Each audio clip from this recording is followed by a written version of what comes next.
हम पढ़ेंगे history of India up to 300 CE के most important question answers and PYQs. तो चलो शुरू करते हैं। मैं तुम्हें पहले बता दूं, इसे करने का तुम्हें दूसरे वीडियोस पे जाने की जरूरत नहीं होगी और तुम्हारे सारे पेपर यहीं से बनकर आएगा। तुम एग्जाम से पहले बस इसे अच्छे से देख के करके चल जाना, ठीक है? तो चलो स्टार्ट करते हैं। Discuss the importance of literary sources for the reconstruction of ancient Indian history. तब अब हम तुम समझेंगे, ठीक है? अब हम और तुम समझेंगे कि लिटरेरी सोर्सेज होते क्या है। तो ये क्या होते हैं? एक ऐसे रिटन टेक्स्ट्स होते हैं जो कि तुम्हें इंफॉर्मेशन प्रोवाइड करते हैं political, social, economic and religious life of ancient India के बारे में, ठीक है? एंशिएंट इंडिया की जो लाइफ थी वो कैसी थी, उसके जो पॉलिटिकल लाइफ कैसा था, ठीक है?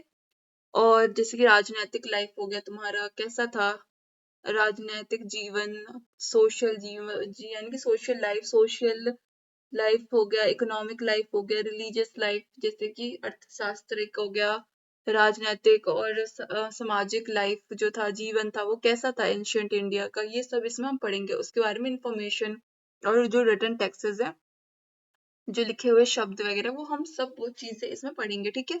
तो ये तुम्हारा क्या होगा? लिटरेरी सोर्सेज हो गया।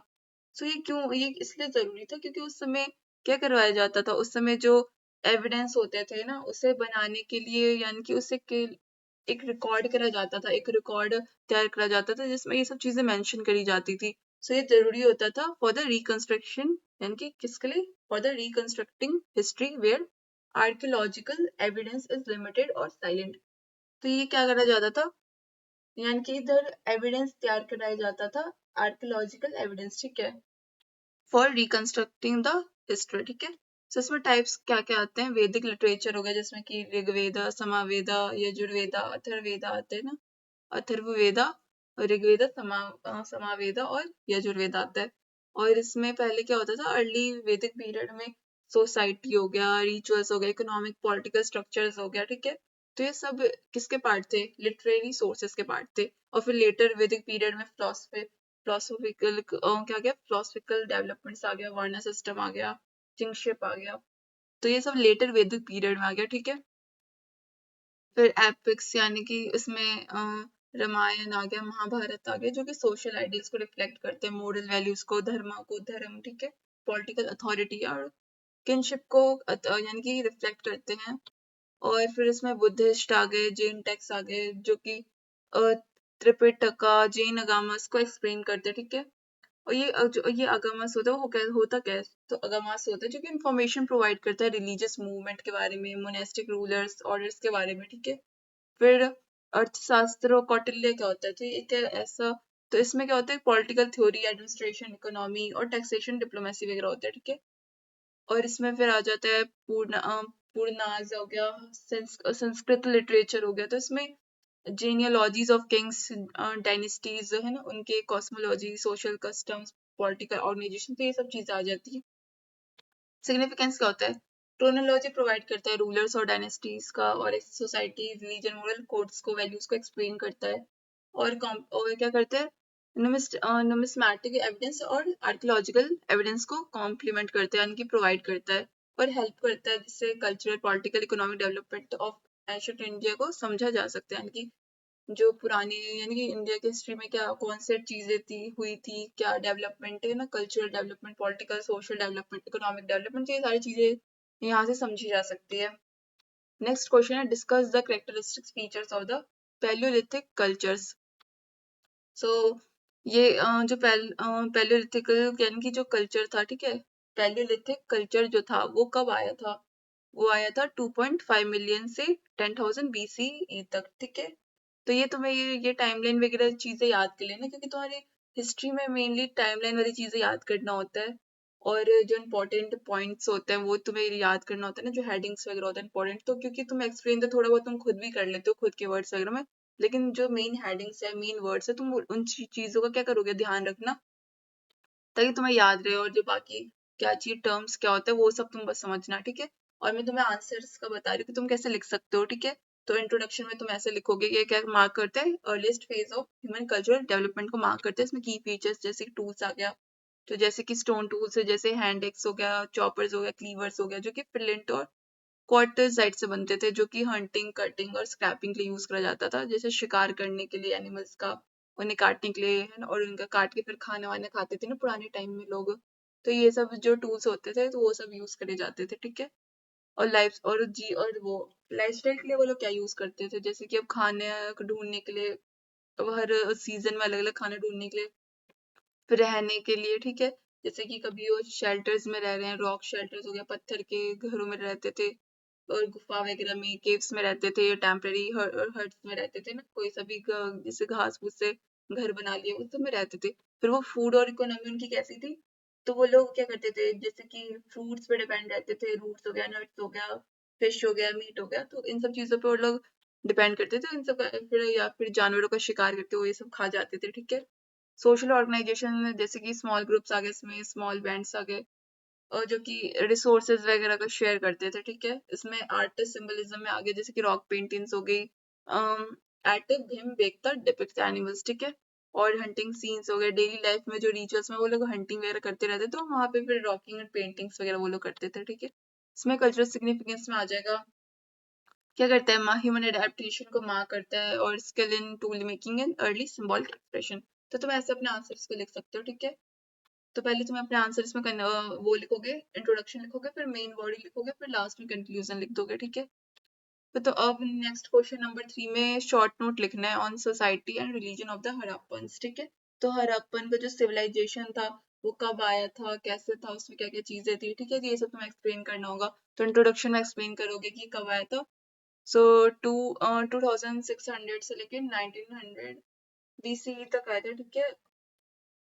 और कहाँ पे, इंडस वैली सिविलाइजेशन में, ठीक है। सोसाइटी इसमें कि ठीक है, अर्बन प्लानिंग आ गई, जैसे कि जो हड़प्पा, जो मोहन जोदारो जो था ना, सिटीज वगैरह थे, उसमें क्या होता था, उसमें कैसे जो लेआउट्स बनाए जाते थे, जो घर वगैरह के कमरे वगैरह के लेआउट्स होते हैं, ड्रेनेज सिस्टम हो गया, पब्लिक बाथ, ये सब कैसे बनते थे वहां पे, तो ये सब प्लानिंग करी जाती थी, तो ये सारी चीजें इसमें थी।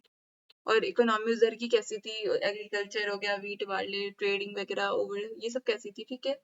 और क्राफ्ट वगैरह, वीड मेकिंग, मेटलर्जी, वीविंग हो गया, सिलाई वगैरह होती थी, पॉटरी वगैरह होती थी वहां पे। तो ये सब चीजें कैसी थी, वो सब हो गया, क्राफ्ट में आ गया। सोशल ऑर्गेनाइजेशन में एविडेंस जो कि सजेस्ट करता है मर्चेंट्स, आर्टिसंस, फार्मर्स के बारे में वहाँ के, ठीक है।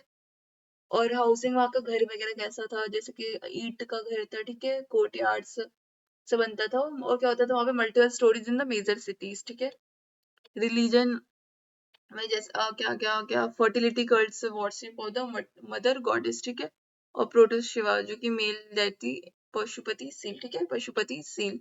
फिर रिचुअल्स वहां पे होते थे, फायर अल्टार्स, रिचुअल बाथ होते थे, जो कि सेरेमोनियल प्रैक्टिस को शो करते थे, ठीक है।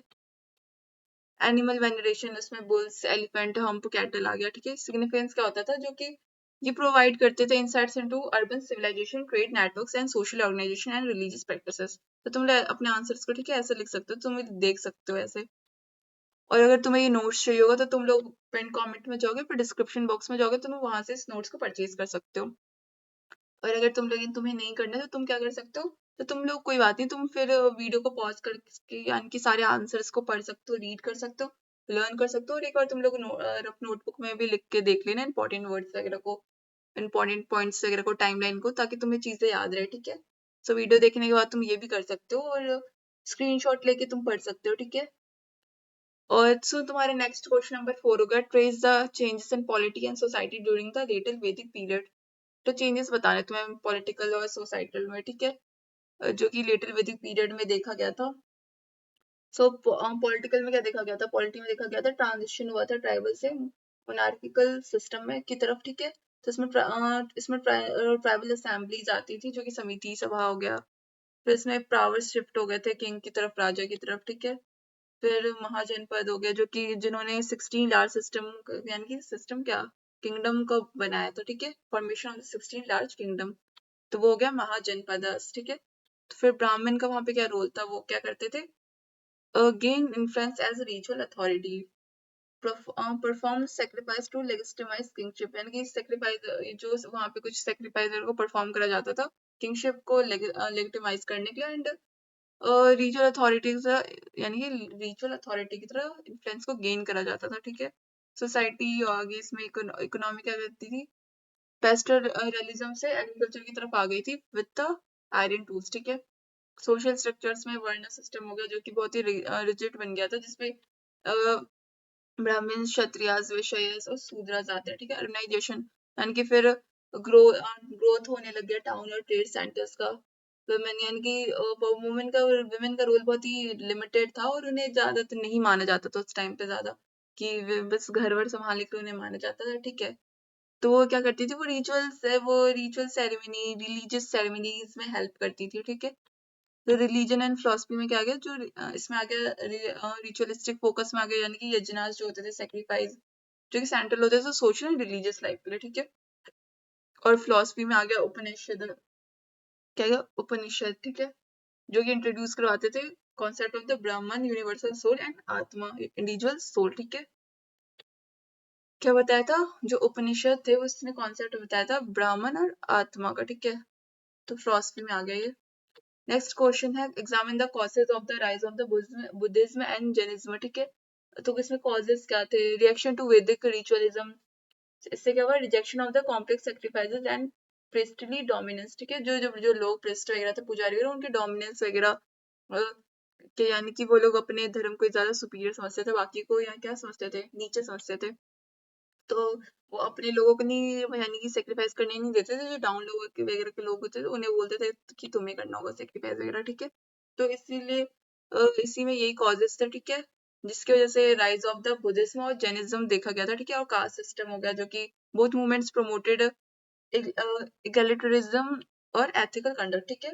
क्या किया था, प्रमोट दोनों मूवमेंट ने इगैलिटेरियनिज्म एंड एथिकल कंडक्ट, ठीक है। ये टर्म्स वगैरह तुम याद कर रखना, ठीक है। क्या हो गया, इगैलिटेरियनिज्म, ठीक है, इलेगिटेरियनिज्म, ठीक है। अर्बनाइजेशन हो गया तुम्हारा, जो इसमें आ गया मर्केंट्स और ट्रेडर्स आ गए, जो ये एथिकल प्रैक्टिकल स्पिरिचुअल टीचिंग्स को क्या करते थे, सपोर्ट करते थे। जो मर्चेंट्स होते थे और ट्रेडर्स होते थे वो सपोर्ट करते थे ethical and practical spiritual teachings को। तो उसमें की फीचर्स हो गया, जैसे कि बुद्धिज्म आ गया। बुद्धिज्म के क्या को किसने स्टार्ट किया था, सिद्धार्थ गौतम ने, जिनके पास 4 नोबल ट्रुथ्स है, जिसमें क्या था, 8 फोल्ड पाथ, संघ, मोनास्टिक ऑर्डर, ठीक है। जैनिज्म में का कौन स्टार्ट किया था, महावीर ने स्टार्ट किया था। तो उन्होंने का क्या आइडिया था, उन्होंने कौन सा यानी कि क्या चीज बस सिखाई थी, तो उन्होंने अहिंसा के बारे में, अहिंसा के बारे में बताया था, जो कि क्या है, नॉन वायलेंस है, ठीक है। Truth asceticism and Karma theory के बारे में बताया था उन्होंने। सिग्निफिकेंस था, जो कि popular among the urban classes, artisans and merchants, ठीक है, जो कि इंडिया की तरफ फैला हुआ, और जिसमें आर्किटेक्चर आ गया, गवर्नेंस आ गया, ठीक है। आर्ट और आर्किटेक्चर एंड गवर्नेंस, ठीक है। नेक्स्ट क्वेश्चन नंबर 6 है, write an essay on Ashoka Dhamma, ठीक है। तो अशोका धाम, अशोका कब तक थे, ठीक है, यानी कि मौर्य एम्पायर थे, वो कब से कब तक थे, ये टाइमलाइन याद रखना, जिन्होंने यानी कि प्रमोट किया था धाम, ठीक है, जो कि मॉडल गवर्नेंस है, ठीक है, आफ्टर द कलिंगा वार, ठीक है। तो प्रिंसिपल ऑफ धाम क्या था, नॉन वायलेंस हो गया, टॉलरेंस हो गया, welfare of the subjects, moral conduct हो गया। तो इन तुम पॉइंट्स को देख सकते हो। नॉन वायलेंस वायलेंस में क्या गया, यानी कि लाइफ, वो किसी की लाइफ, एनिमल की लाइफ, ह्यूमन की लाइफ की रिस्पेक्ट करना, टॉलरेंस यानी कि चीजों को सबका टॉलरेट करके रखना, एक्सेप्ट करना किसी के डिफरेंट रिलीजन्स को, बिलीव्स को। सब्जेक्ट्स का वेलफेयर मतलब यानी कि पब्लिक वर्क्स पे वाटर रिजर्वर्स, गार्डन्स हो गए, हॉस्पिटल्स पे ध्यान देना। मोरल कंडक्ट यानी कि ऑनेस्टी, कंपैशन, ड्यूटी का यानी शो करना, implementation, addicts on rocks and pillars across India in local languages, use inscriptions and to communicate policies, ethical messages and administrative instructions। तो inscriptions का यानी कि यूज करा जाता था यानी कि कम्युनिकेट करने के लिए, क्या करने के लिए, कम्युनिकेट करने के लिए इंस्क्रिप्शंस का यूज करा जाता था, ताकि पॉलिसीज बनाए जा सके और कुछ यानी कि इंस्ट्रक्शंस तैयार करी जा सके। इसका सिग्निफिकेंस क्या है, फर्स्ट स्टेट था जिसने प्रमोट किया था मॉरल गवर्नेंस को, इससे फिर बुद्धिज्म फैला था, ठीक है, outside and with in India, फिर इससे एक लेगेसी तैयार करी गई थी, ठीक है। नेक्स्ट क्वेश्चन नंबर 7 है, सिग्निफिकेंस डिस्कस करना है तुम्हें सतवाहना पॉलिटी एंड इकोनॉमी का, ठीक है। तो सतवाहना पॉलिटी एंड इकोनॉमी का तुम्हें सिग्निफिकेंस डिस्कस करना है। सो पॉलिटी में आ जाएगा, rule central and southern India after Mauryans, ठीक है, फर्स्ट सेंचुरी बीसी से थर्ड सेंचुरी बीसीई। तो इसमें strong administration with coin subscription and urban centres, ठीक है। और इसमें विलेजेस एंड टाउन्स थे जो प्रमोट करते थे पॉलिटिकल स्टेबिलिटी को। तो इकोनॉमी में आ जाएंगे एग्रीकल्चर, जो कि सपोर्ट करता था पॉपुलेशन अर्बनाइजेशन को, ठीक है। यानी कि जैसे अर्बन एरिया में भी क्या आए, जैसे सारी चीजें प्रोवाइड करी जाए और पॉपुलेशन उससे सपोर्ट करे पॉपुलेशन को, और पॉपुलेशन के अकॉर्डिंग चीजें आई, ठीक है। चीजें आनी यानी आनी चाहिए, तो अर्बनाइजेशन को सपोर्ट करे इन द अर्बन एरियाज, है ना, सिटीज एरियाज में। और ट्रेड में जैसे कि या दूसरे रीजन्स, दो रीजन्स के बीच में ट्रेड वगैरह हो, इंटरनल ट्रेड वगैरह। और बाकी ओवरसीज ट्रेड हो गया रोमन एम्पायर्स के साथ, जैसे कि स्पाइसेस, टेक्सटाइल, बीड्स का, ठीक है। और क्राफ्ट प्रोडक्शन में हेल्प होता कि पॉटरी, मेटल, टेक्सटाइल, बीड्स हो गया। और कल्चरल प्रोटेनेज हो गया, जैसे कि आर्ट हो गया, बुद्धिस्ट मॉन्यूमेंट्स हो गया, आर्किटेक्चर हो गया। तो इसका क्या सिग्निफिकेंस था, यानी कि कंट्रीब्यूट करता था इकोनॉमिक प्रॉस्पेरिटी और अर्बन ग्रोथ के लिए एंड कल्चरल डेवलपमेंट के लिए, ठीक है। शॉर्ट नोट्स में देख लेते हैं वैदिक लिटरेचर क्या होता है। तो वैदिक लिटरेचर जो कि संस्कृत में कंपोज हुआ था, और जिसमें वेदास, ब्राह्मणास आता है, या क्या आता है, आरण्य का आता है, और उपनिषद आता है, ठीक है। जो कि रिचुअल्स, फिलोसफी और social norms and early political ideas को क्या करता है, कवर करता है, ठीक है। Decline of the Harappan civilisation, तो इसके कॉजेस क्या थे, रिवर ड्राई होने की वजह से, बाढ़ आने की वजह से, है ना, अलग अलग आपदाएं आ रही थी, प्राकृतिक आपदाएं आ रही थी, ठीक है। क्लाइमेट चेंजेस आ रहा था, और ट्रेड वगैरह नहीं हो रहा था, तो उसकी वजह से बहुत सारे सोशो इकोनॉमिक कॉजेस आए थे, क्लैप्स आए थे, जिसकी वजह से ये सब बंद करना पड़ गया, ठीक है। और क्या क्या हो गया उससे, यानी कि जो हरप्पन की जो सिविलाइजेशन थी वो बैन हो गई थी, बंद हो गई थी। और मगध क्या था, ठीक है। मगध क्या था, तो इसमें जो जो मेजर कैपिटल था ना महाजनपद का, ठीक है, एट पाटलिपुत्र या फिर राजगिरी का, ठीक है। तो ये मगध में आता है, ठीक है। तो ये पॉलिटिकली पावरफुल था और सेंटर था बुद्धिज्म और जैनिज्म का, ठीक है। तो इसमें ये है, यानी कि किसमें हेल्प कराता है, स्ट्रॉन्ग आर्मी बनाने के लिए, और एग्रीकल्चर प्रॉस्पेरिटी क्रिएट करने के लिए, और ट्रेड यानी कि बढ़ाने के लिए। नेक्स्ट है शाकास क्या होता है, तो ये एक इंडो इंडोसाइथिशियंस थे, ठीक है। क्या थे, इंडोसाइथिशियंस थे, जो कि रूल कर रहे थे वेस्टर्न इंडिया में 1st सेंचुरी से लेके 4th सेंचुरी तक, ठीक है। तो 1st सेंचुरी बीसीई से लेके 4th सेंचुरी सीई तक, ठीक है। तो इन्होंने coinage, administration, art, culture, Indo Roman trade को इन्फ्लुएंस करा था, ठीक है। सो तुम्हारा वीडियो आज के लिए इतना ही।